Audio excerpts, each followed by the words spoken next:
जब इंसान के अंदर से इंसानियत खत्म हो जाती है, जब पुलिस का खौफ निकल जाता है, जब संसार से मोह नहीं रह जाता, तो बन जाता है क्रिमिनल और जुर्म की दुनिया में अपराध के काले पन्नों पर अपना नया आधार कार्ड बनवा लेता है, जिसका पता कई अपराधों से गुजरते हुए आखिर जेल में होता है। जुर्म के अनोखे अफसाने, हैरतअंगेज और खौफनाक वारदात से खून सी सनी तस्वीरें, काले कारनामों की कहानी जो आपके रोंगटे खड़े कर देगी। तो आज भी हाजिर हूं मैं, संदीप निरंजन सरकार, ऐसी वारदातों के किस्सों को लेकर जो कराएंगी आपका सच से सामना और रूबरू कराएंगी आपको दुनिया की सच्चाई से। हम आपको दिखाएंगे जुर्म से जुड़ी हर खबर, क्योंकि आप तक हर तरफ घूम रहे हैं क्रिमिनल।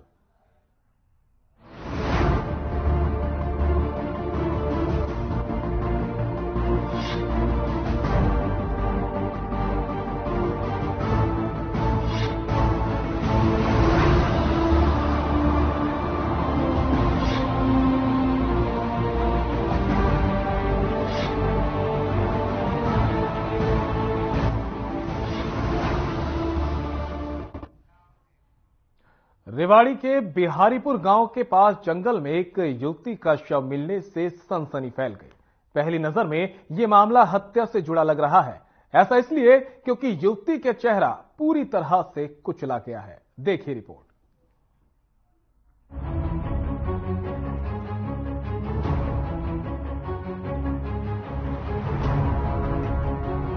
रेवाड़ी में एक युवती का शव मिलने से सनसनी फैल गई। बता दें कि युवती का शव रेवाड़ी के बिहारीपुर गांव के पास जंगल में पड़ा हुआ मिला। आशंका है कि युवती की कहीं और हत्या की गई और फिर उसकी पहचान मिटाने के लिए चेहरे को कुचला गया, जिसके बाद शव को यहां लाकर फेंक दिया गया। बताया जा रहा है कि शव को कुत्ते नोच रहे थे, तभी किसी व्यक्ति ने शव को देखा और पुलिस को सूचना दी। वहीं सूचना मिलने पर एसपी, डीएसपी समेत पुलिस बल मौके पर पहुंचा और साथ ही क्राइम सीन की टीम को भी मौके पर बुलाया गया। पुलिस ने साक्ष्य तलाशने के लिए आसपास के इलाकों को सर्च भी किया गया। छानबीन के बाद युवती की पहचान 25 वर्षीय सविता के रूप में हुई। सविता जी नाम था और उन्होंने हर्बल लाइफ में काम करते थे।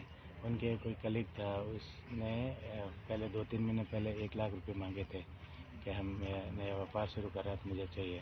तो फिर उन्होंने दे दिए थे कि ठीक है, बंदा दे दिया।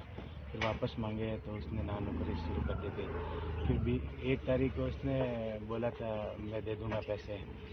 फिर दूसरे नंबर से उन्होंने फ़ोन करा था कि आप रेलवे स्टेशन आ जाओ, मैं पैसा लेकर आया, आपका रिटर्न कर दूँगा।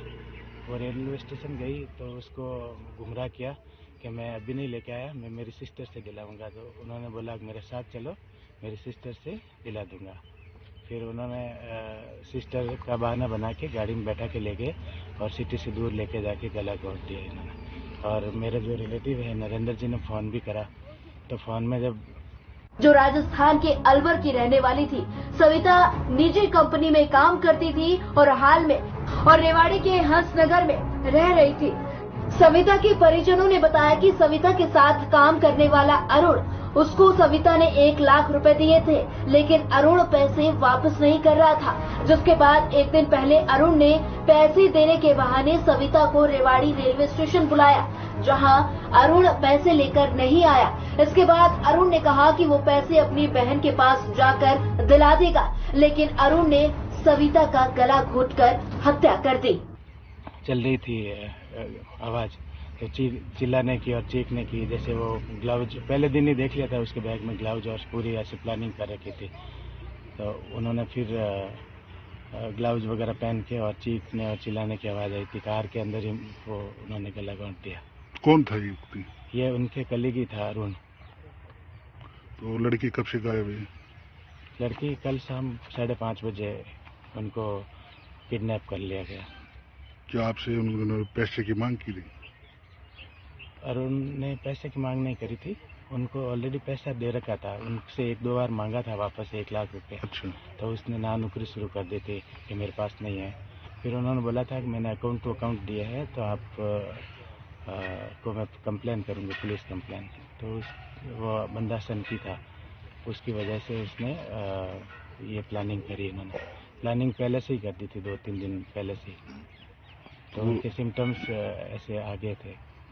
वो लड़का तभी उसने दूसरे नंबर से फ़ोन करता था और 420 करके उसको दूर ले जाके अभी ये स्थिति करती। रेवाड़ी का रहने वाला लड़का? नहीं, वो दूर का है। कहाँ का रहने वाला है? और उसकी पहचान छुपाने के लिए चेहरा भी बिगाड़ दिया गया। हालांकि पुलिस ने मामले की छानबीन कर हत्या की गुत्थी को सुलझा लिया। बता दें कि युवती के चेहरे और शरीर के अन्य हिस्सों को आवारा कुत्तों ने नोच डाला था, जिसके बाद जानकारी पाकर पहुंची पुलिस ने शव को कब्जे में लेकर पोस्टमार्टम के लिए रेवाड़ी के नागरिक अस्पताल भेजा, जिसके बाद मौत की असली वजह का पता चल सका। Bureau report.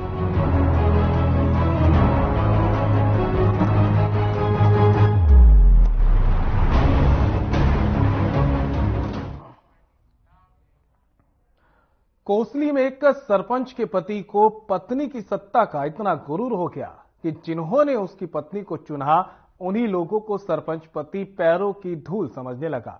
आपके जहन में सवाल उठ रहा होगा कि हम ऐसा क्यों कह रहे हैं। इसे समझने के लिए हमारी इस रिपोर्ट को देखिए।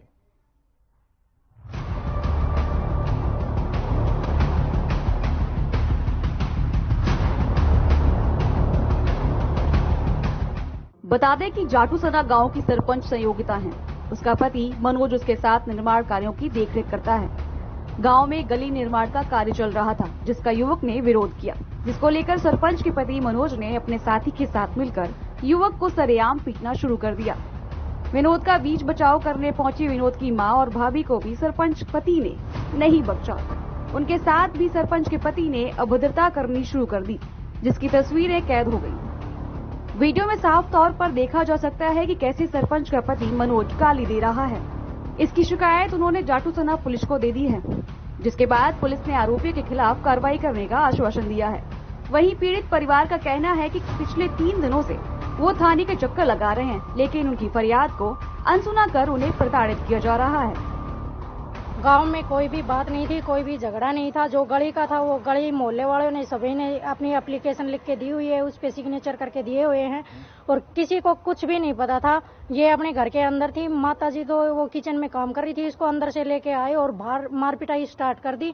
उन्होंने बहाना बनाया कि हमें गाली देता है और कुछ नहीं, और जान से मारने की धमकी दी। माताजी बीच में छुटाने के लिए कोई भी आया तो उन्होंने उनके साथ भी गलत हरकत की और उनको धक्के वगैरह मारे, उनके हाथ मरोड़ दिए और उनके साथ जबरदस्ती करी। दूसरे दिन जैसे ही हम पुलिस में गए, उस दिन हम पुलिस को फोन करते रहे, लेकिन पुलिस वाला कोई भी नहीं आया उस टाइम पे। दूसरे दिन हम पुलिस में गए तो पुलिस वाले ने पूछा कि माताजी आपका बेटा कहाँ है, तो माँ बोली कि क्या नाम है भाई, मेरा लड़का तो हॉस्पिटल में गया हुआ है, उसको तकलीफ हो गया अचानक से। तो पुलिस वाले ने ये जवाब दिया कि आप तो झूठ बोल रहे हो, आप गलत बोल रहे हो, आप गलत हो, कोई कहीं नहीं गया हुआ है, तेरे लड़के को कुछ भी नहीं हो रखा, कैसी मेडिकल कैसे रिपोर्ट कुछ भी नहीं है, उसको तुरंत बुलाओ। तो बोली 1-1.5 घंटा लगेगा। बोला बुलाना है तो अभी बुलाओ, नहीं तो आप जा सकते हो यहाँ से, और आपको जहाँ भी ऊपर रिपोर्ट करनी है आप करो, हमारे को दोष दिखाने की जरूरत नहीं है कि हम ऊपर जाएंगे। इसने कोई कार्रवाई ना करी। मैं कल गई, मेरा से धमकी भी दी से उन्हें, बोले क्या कर लेगी तू, केस है तेरी रिपोर्ट, कुछ रिपोर्ट नहीं से या अपना लड़का ने बुला ले, दोनों वहाँ आमने सामने बैठ कर फैसलो करवा देगा। मैं फैसलो से हमको मैंने दरखास्त दे रखी से, मेरी पे कार्रवाई करो तो आपकी मर्जी से। भाई लड़को मेरो बीमार सी बाब हो नहीं गई। आज क्या कहती है पुलिस? नुका सामने लड़का को ले आओ। अच्छा, तो लड़का को जब हालात ना था लियान का तो कितना ले आऊं बताओ, लड़का के हालात नहीं थी तो कितना ले आऊं। किसी और बड़े अधिकारी से मिले जाके? अभी तो ना गया से मिलांगा ही, जब पुलिस नहीं करेगी तो मिलांगा। और सरपंच या धमकी दे से प्रशासन मेरे कुछ ना कर सके। सर मैं अपने घर पे काम कर रहा था, सरपंच 10-12 गुंडे लेके आया, उनके हाथ में लाठी डंडे राड़ थी और मुझे घर से खींच के लेकर आए, चौक में लाकर मेरे साथ मारपीट करने लगे और मेरे को काफी वहां पीटा। किसी ने नहीं छुटाया, सब लोग वीडियो बना रहे थे, तमाशा देख रहे थे। मेरे साथ बहुत ज्यादा मारपीट की। थाने की 2 गाड़ियां आ गई, थाने वालों के सामने मुझे गाड़ी में घेर के गाँव से बाहर ले गया। वहाँ उसके साथ एक लड़का था जो वीडियो में दिखाई दे रहा, बड़े बड़ा, उसने मेरे रिवॉल्वर लगाई, बोला 2 दिन में तेरे पूरे खानदान को खत्म कर देंगे, अगर ना कोई कार्रवाई की या किसी के पास गया तो जान से मार देंगे तेरे को। और सर किसी तरफ से क्या कार्रवाई की? सर पुलिस की तरफ से मेरी माताजी कल गई थी थाने में, मेरी तो कंडीशन खराब थी, तो ना एक राजेश आईओ था, वो बोला कि इस पे कोई कार्रवाई नहीं होगी, कोई मेडिकल नहीं है, कुछ नहीं है, और अपने घर चली जा, नहीं तो उठा के बंद कर दूंगा थाने में, तेरे को भी तेरे लड़के को भी, और तुम्हारे खिलाफ कार्रवाई कर दूंगा। देखिए अभी मुझे मालूम और आपने बताया मुझे कि इस तरह का एक वीडियो वायरल हो रखा है, जो अब इस वीडियो को मैंने देखा भी है, जो अभी मैंने फोन किया उसके बाद वहाँ के थाना के एसएचओ को, जो उन्होंने बताया कि हम जल्दी इस पर कार्रवाई कर देंगे। जो आरोपी हैं, पीड़ित है, वो कह रहे हैं कि हम 3 दिन से चक्कर काट रहे हैं लेकिन पुलिस कोई कार्रवाई नहीं कर रही।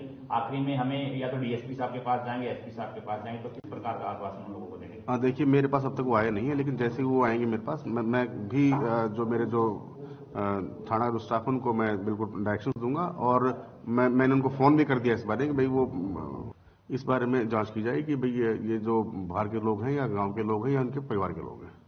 तो किस प्रकार की कार्रवाई की जाएगी? जो उचित धाराओं में जो कार्रवाई बनेगी और जो एग्रेसिव पार्टी है उसी के विरुद्ध कार्रवाई की जाएगी। अब देखने की बात ये होगी कि सरपंच के पति की इस गुंडागर्दी के खिलाफ पुलिस कोई कानूनी कार्रवाई करेगी या नहीं, क्योंकि अगर पीड़ित परिवार की माने तो वे 3 दिन से थाने के चक्कर लगा रहे हैं, लेकिन अभी तक कोई कार्रवाई नहीं हो पाई है। वहीं इस मामले का वीडियो सामने आने पर पुलिस ने आरोपी के खिलाफ कार्रवाई करने का आश्वासन दिया है।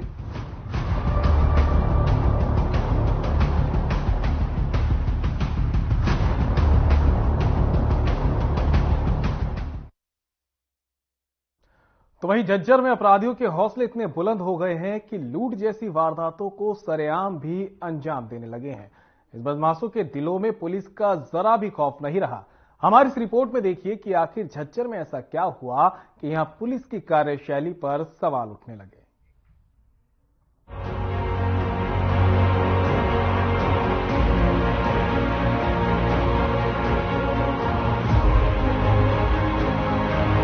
बहादुरगढ़ में गाड़ी में सवार होकर आए आधा दर्जन से अधिक बदमाशों ने स्टॉक संचालक का अपहरण कर 2 लाख रुपए लूट लिए। बता दें कि आरोपी बेरहमी से मारपीट करने के बाद संचालक को वापस स्टॉक पर छोड़ गए। इस दौरान स्टॉक पर तोड़फोड़ की गई और डीवीआर भी बदमाश अपने साथ ले गए। वारदात दिल्ली के गांव लाडपुर के निवासी सुरेंद्र के साथ हुई है। सुरेंद्र का गांव कानोंदा में जोंती रोड पर सालासर नाम से रोड़ी क्रशर स्टॉक है। शनिवार रात को वो स्टॉक के ऑफिस में बैठे थे, तभी रात करीब 10 बजे गाड़ी सवार 7-8 युवक वहां आए और शीशा तोड़कर ऑफिस में घुस गए, फिर वारदात को अंजाम देने लगे। पीड़ित सुरेंद्र के मुताबिक बदमाशों ने अपना चेहरा कपड़े से ढक रखा था। उन्होंने बताया कि बदमाशों ने आते ही पूछा कि सावन कहाँ है। उसका फोन मिला और पीड़ित ने फोन किया तो सावन ने फोन नहीं उठाया। उसके बाद हमलावर मारपीट कर रोड़ी क्रशर स्टॉक के मालिक सुरेंद्र को गाड़ी में उठाकर कहीं ले गए, जिसके बाद उनसे करीब 2 लाख रुपए लूट लिए गए। कुछ देर बाद लुटेरे वापस स्टॉक पर आए और सुरेंद्र से फिर से मारपीट करके छोड़ गए। इतना ही नहीं, सुरेंद्र को जान से मारने की धमकी भी दी गई। ऑफिस में तोड़फोड़ की और डीवीआर भी उखाड़ ले गए। आरोपियों के जाने के बाद सूचना दी गई। सूचना पाकर थाने से पुलिस मौके पर पहुंची और जांच शुरू कर दी। एक हमलावर को पीड़ित ने पहचान लिया है। बता दें कि स्टॉक के सीसीटीवी की डीवीआर भी बदमाश ले गए हैं, लेकिन स्टॉक के साथ एक ऑफिस के कैमरे की फुटेज में हमलावर सुरेंद्र के साथ गाली गलौज करते और मारपीट करते दिखाई दे रहे हैं। गाँव लाडपुर से दिल्ली से बिलोंग करता हूँ जी। एक मेरा पार्टनर है, लास्ट को मैं अकेला बच गया था। यहाँ पर कुछ ड्राइवर थे, यहाँ पर इस साइड में जी, तो ड्राइवर उठे नहीं रात को बिल्कुल भी। वो एकदम से गाड़ी आई और कुछ डाठे मार रहे थे, 7-8 बंदे थे। फिर अंदर आए, बोला वही साउंड कर रहे हैं, यहाँ पर साउंड तक नहीं आता, बात ठीक नहीं होगी। बोले उसका फोन मिला, वो 3-4 बार बात भी हुई फोन साउंड से जी। तो फिर वो आया को नहीं जी, तो आया को नहीं। फिर मुन्ना भी गाड़ी में उठा ले गया यहाँ से, गाड़ी में उठा ले गया। तो रस्ते में मेरा तलाशी ली उन्हें, 2,04,000 मेरी जेब में थे, 4,000 छोड़ दिए। 2 लाख रुपए में छीन दिए हमने। ये 4,000 कल ही गए, ये छोड़ दिए हमने। बोले वो ने घर भी जाना है, बोले इसने कभी गाली गलौज करते थे। और फिर मेरे को वापसी यहाँ जाकर फिर मेरे को काफी पीटा है। मेरा वीडियो मारी, दूसरे वीडियो फिर मेरा डीवीआर पाट लिया हमने, डीवीआर पाट रहे और फिर मेरा फोन देखते लेके गया बाकी दिल्ली की तरफ। किसी हमलावर को पहचानते हो आप? भाई उसका ड्राउन वास हो गया। तो मैं थोड़ा बहुत मिला हूँ, मेरे को थोड़ी उसकी वो आई समझ में, मगर ये ड्राउन का और 7-8 बंदे थे, कुछ डाठा मार रहे थे, कुछ के फुल मुँह थे। कितनी गाड़ियों में आए? गाड़ी बड़ी गाड़ी थी, गाड़ी मेरे को बैठा के ले गए घर में यहाँ से। पुलिस को शिकायत दी थी? हाँ जी, आज रात को दी थी। फिलहाल इस बात की अभी पुष्टि नहीं हो पाई है कि हमलावर कौन थे और किन कारणों के चलते उन्होंने इस वारदात को अंजाम दिया। ये भी जांच का विषय है और इस पूरे मामले पर पुलिस जांच में जुटी हुई है। इसके साथ ही पुलिस ने आश्वासन दिया है कि जल्द से जल्द उस वारदात को सुलझाने का प्रयास रहेगा। अब देखना ये होगा कि क्या पुलिस आरोपियों को पकड़ पाती है या नहीं।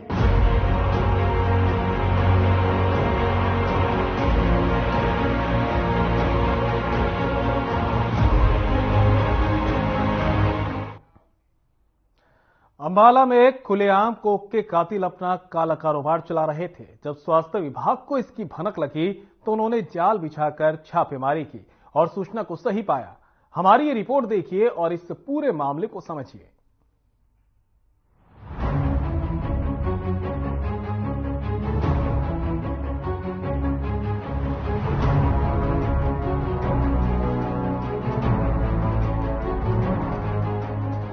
अंबाला का स्वास्थ्य विभाग इन दिनों गैरकानूनी रूप से लिंग जांच करने वाले फर्जी अल्ट्रासाउंड सेंटरों पर अपनी पैनी निगाहें टिकाए हुए है। सूचना मिलते ही ऐसे फर्जी ठिकानों पर छापेमारी कर झोला छाप डॉक्टरों और दलालों को काबू किया जाता है। इसी को लेकर अंबाला में अवैध अल्ट्रासाउंड करने वाले गिरोह का भांडाफोड़ हुआ है। दरअसल सिविल सर्जन अंबाला के निर्देश में पीएनडीटी की टीम ने छापेमारी की है, जिसके चलते पुलिस ने गिरोह के 3 आरोपियों को गिरफ्तार किया है। पकड़े गए आरोपियों में 2 आरोपी यूपी और 1 हरियाणा के अंबाला का रहने वाला बताया जा रहा है। ताजा मामला साहा के मलिकपुर का है, जहां स्वास्थ्य विभाग की टीम को गुप्त सूचना मिली थी कि मलिकपुर में एक आरएमपी झोला छाप डॉक्टर यूपी के 2 दलालों के साथ मिलकर पोर्टेबल अल्ट्रासाउंड मशीन के सहारे लिंग जांच का अवैध धंधा कर रहा है। जिसके बाद स्वास्थ्य विभाग की टीम ने एक नई टीम गठित की और नकली ग्राहक तैयार करके जाल बिछाया। पैसे के लालच में डॉक्टर और उसके दोनों दलाल स्वास्थ्य विभाग के फैलाए हुए जाल में फंस गए। आज पीएनडीटी एक्ट के अंतर्गत एक छापामारी की गई है स्वास्थ्य विभाग अंबाला की टीम द्वारा। गुप्त सूचना के अनुसार हमें पता चला था कि एक गिरोह है जो कि अंबाला में सक्रिय है, जो यूपी से पोर्टेबल मशीन ले आके गर्भवती महिलाओं का भ्रूण लिंग जांच करवा रहे हैं। तो इसी मामले में एक टीम बनाई गई स्वास्थ्य विभाग की और उस टीम को आज दिनांक 8 फरवरी को ये कार्रवाई करी गई, जिसमें हमें दलाल ने 40,000 रुपए के साथ प्रेग्नेंट लेडी को मुलाना बुलाया था। वहां से वो उनको मलिकपुर की तरफ ले गया। मलिकपुर में एक दलाल पहले से ही खड़ा था, तो उनमें से एक दलाल प्रेग्नेंट लेडी को मोटरसाइकिल पर बिठा के गाँव के अंदर ले गया। तो टीम जो है वो गांव के अंदर उनका पीछा ना कर पाई, तो जो टीम वहां जहां गाड़ी खड़ी थी मलिकपुर गांव के बाहर पेट्रोल पंप के पास, वहां खड़े होकर नजदीक इंतजार करने लगी। जैसे ही वो दोनों दलाल उसका अल्ट्रासाउंड करवा के वापस लेके आए, टीम ने उन दोनों पुलिस की सहायता से उन दोनों दलालों को कब्जे में ले लिया और वहां से टीम प्रेग्नेंट लेडी और दलालों को लेकर मलिकपुर गाँव के अंदर जहाँ ये कार्य हुआ था वहां पहुंच गई। वह एक झोला छाप डॉक्टर की दुकान निकली जो एक किराए के मकान में चल रही थी।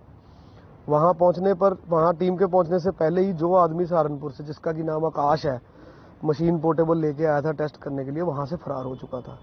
टीम ने जांच पड़ताल के दौरान 35,000 रुपए की राशि बरामद करी, जो कि 25,000 रुपए की किरण दास नाम के दलाल से और 10,000 की अविनीश नाम के दलाल से बरामद की गई।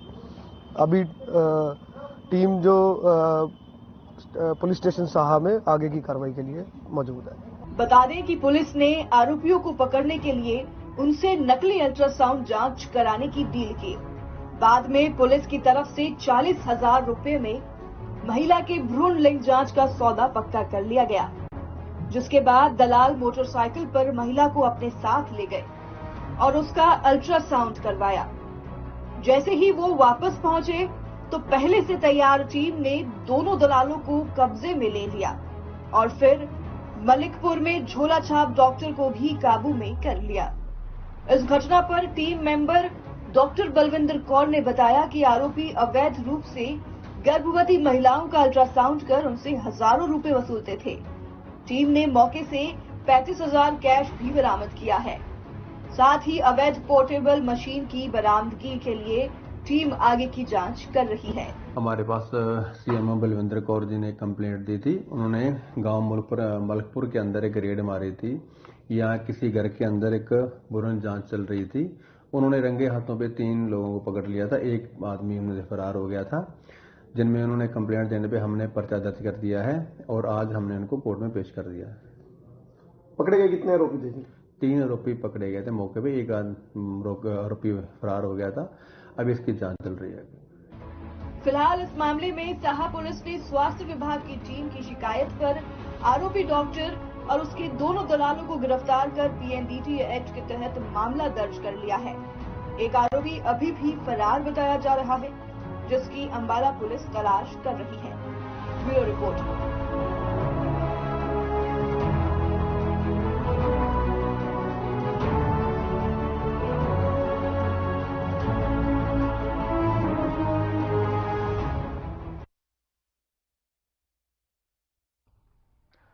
तो देखा आपने किस तरह से बदमाश शातिराना अंदाज में अपराध की वारदात को अंजाम देते हैं और मौके से फरार हो जाते हैं।